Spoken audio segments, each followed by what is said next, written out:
वो राम के लड्डू भी खाता है, वो रहीम की खीर भी खाता है। वो भूखा है साहब, उसे कहाँ मजहब समझ आता है।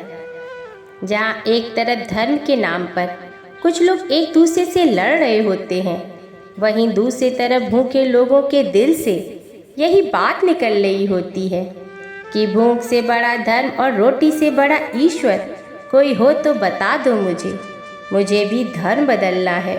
दोस्तों, दुनिया में ऐसे भी लोग हैं जो इतने भूखे हैं कि भगवान उन्हें किसी और रूप में नहीं दिखता सिवाय रोटी के।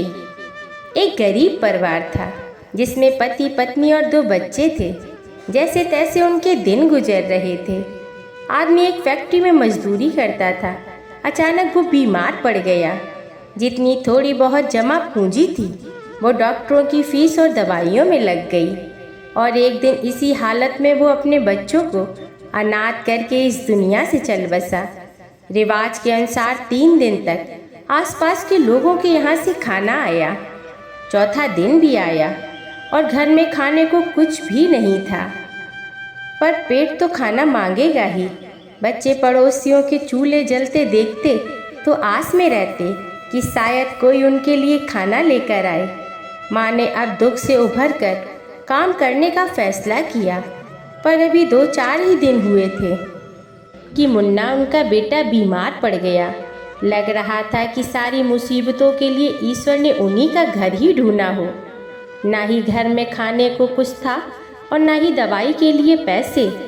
बुखार में तपता मुन्ना और बहन मुन्नी बहुत भूखे थे और भूख तो दुनिया की सबसे बड़ी है। सुबह मिटाओ शाम को फिर खड़ी है। माँ ने उनको ये कहकर तसल्ली दी, सो जाओ बच्चों, ख्वाब में फरिश्ते आएंगे बहुत सारी रोटियां लेकर। भूखे पेट कहाँ नींद आती है। इधर मुन्ना बुखार से तप रहा था।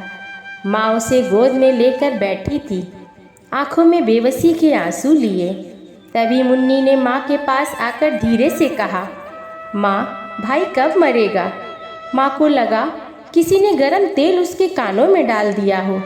मुन्नी, ये क्या कह रही हो, जबान नहीं जल गई तुम्हारी। ये कहते हुए क्यों कहा ऐसा तुमने।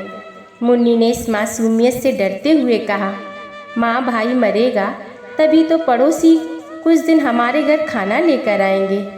सुनकर माँ जार जार कर रोने लगी और बच्चों को सीने से लगा लिया।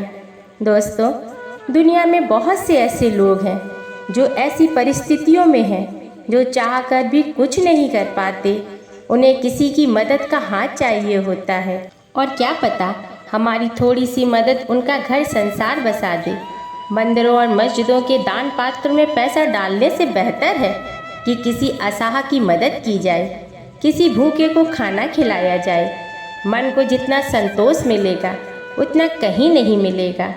इतनी दुआएं मिलेंगी कि आपको माला माल कर देंगी। दोस्तों, याद रखिए, दुनिया में रहने के लिए सबसे अच्छी 2 जगह हैं, एक तो किसी के दिल में और दूसरा किसी की दुआओं में।